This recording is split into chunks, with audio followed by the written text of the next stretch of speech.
My name's Tammy Riddle. I'm the Economic Development Director overseeing the information technology and digital spaces at the CincinnatiUSA Partnership, which is the economic development arm of the Cincinnati Chamber. Mouthful. I actually went to South by Southwest as our first trip on behalf of the Chamber to just really scout out the opportunities from a networking perspective, but really to learn about my trade, as this is a new initiative that we're working on. The three goals that I had were to actually learn more about big data and data analytics by visiting sessions and meeting people within the industry, and then also understanding a little bit more about the growth areas of interactive and digital spaces, because we see that as huge opportunities for growth for our consumer product cluster as well as all the branding agencies that we have here in Cincinnati. So what I'm bringing back here as a learning opportunity or a learning experience is to really highlight the three things that I actually found while I was searching out that. I realized that talent was actually one of the most talked about things that we have, that I experienced while in South by Southwest, the lack of talent or gap of talent within the growing development fields.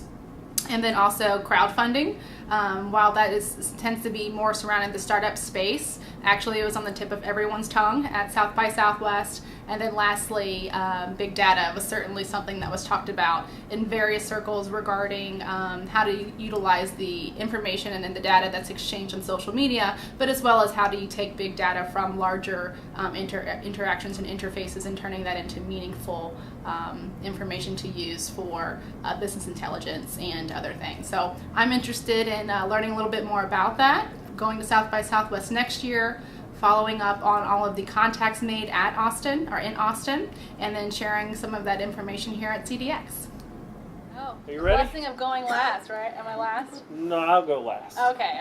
Well, I will say that there's not much that I can say that everyone hasn't already talked about, and I'm actually going to go completely off script of my slide now because I don't want to hash on the things that you guys have already so eloquently defined, but I will give some examples of some of the things that everyone has already talked about. This was my first time going down to South by Southwest. I actually work for the Cincinnati Chamber and in the Economic Development Office, and we were going down really as just a scouting mission to check out what is South by Southwest. I oversee the digital and IT sector to help grow the entire region's IT employment area. So I wanted to go down and check it out and see what kind of opportunities or trends could we bring back to share with some of our partners who are all actually we sit here among and work with many of them. And I think that it was really interesting to me. It was just the tips, lots of planning. As soon as everyone found out that I was going down, I was getting blasted with emails like, make sure, to your point, wear comfortable shoes, bring your backpack, make sure you get your hotel and your badge, which I was one of the few that actually got a badge in that hotel room. But I really wanted to go down with some purpose so that I wouldn't get overwhelmed with not having you can easily get overwhelmed, was what everyone's point was. And so my point was to go down to really scout out the opportunities that we can bring back to Cincinnati and some of the partners that we're working with, really understand what are some of the trends that we could apply to growth opportunities within the Cincinnati region, and then really figure out what is the secret sauce that South by Southwest has, and what is the big deal about it.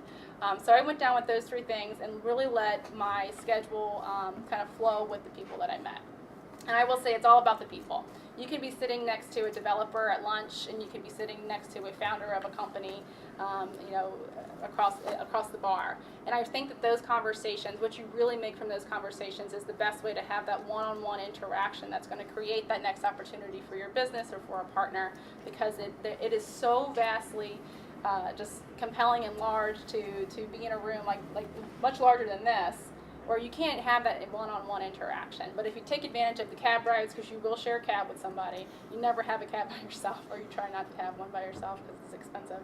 You take advantage of those lunch conversations, you take advantage of standing in line, because you do a lot of standing in line, and those are the opportunities that I found one-on-one that I'm now connecting to Drew, and I'm connecting to Listener, and I'm connecting to other companies that we're working in within the region.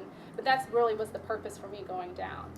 Additionally, just to expand on some of the trends I thought that wasn't mentioned, crowdfunding I think was another one that was extremely mentioned in a way of like what is crowdfunding? How do you crack this nut with crowdfunding? What are some of the challenges with crowdfunding? What are some of the scares, but what are the real opportunities? And I think one of the things that came back with me is that it's a race to the moon.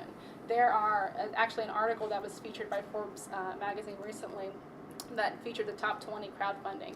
And crowdfunding was something that was actually initially started in the U.S., but you see countries like UK and small towns in Africa and other countries really taking this on. And if we don't somehow wrap our head around it from the SEC angle, we can actually give this great idea to somebody else. And it's really empowering to small businesses to have access to peer-to-peer lending. And I think that's the real opportunity with crowdfunding. Analytics, I'm not going to go too much more into that. I think that you guys, obviously the experts are in the room, but I thought it was interesting that I think Drew, you brought up how people are taking advantage of others' APIs, how they're really leveraging technology that already exists. An example of this was Gigia. If you guys heard of Gigia before?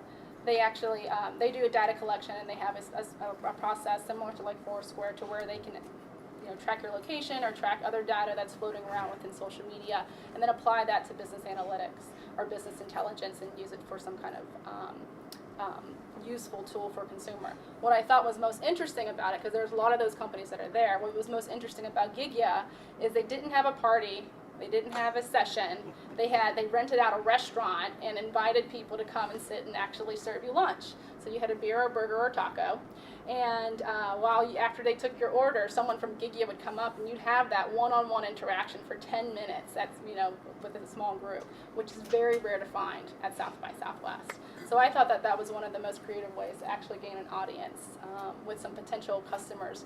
And they did an entire vetting process of interviewing people through the South by Southwest app, because you can actually do kind of a social matchup to figure out who they wanted to invite to their lunch or happy hour. But I thought that was really interesting. Other things was you never know who you're going to run into. I ran into Will Arnett, of all places, at the Four Seasons lobby. I thought that was interesting. And Sarah Silverman, I was like, God, how great would that be if they actually walked into with each other and see what hashes out in the lobby of the Four Seasons. That would be great.